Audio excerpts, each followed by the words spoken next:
Right. Some facts about the Prophet Muhammad is that in his adulthood, when he used to work as a merchant. He would travel from Saudi Arabia to Yemen, on the Silk Road. You know, they would produce things in Makkah and go over there and sell it in return for goods. So his employer was his future wife, Khadija radiallahu anha. So how they met, obviously she was one of the richest women in Makkah, and in fact she was probably the only woman at that time who had a business of her own. Women weren't, they didn't have much of a role in society at that time.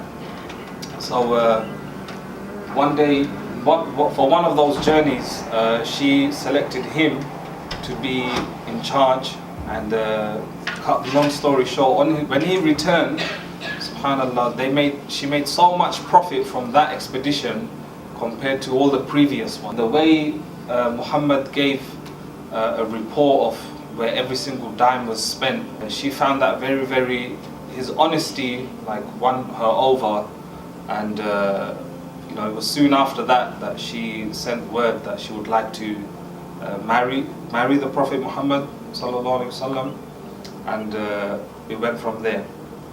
So yeah, he married Khadija, and he had 6 children with her. There was one other, but we'll not mention that right now.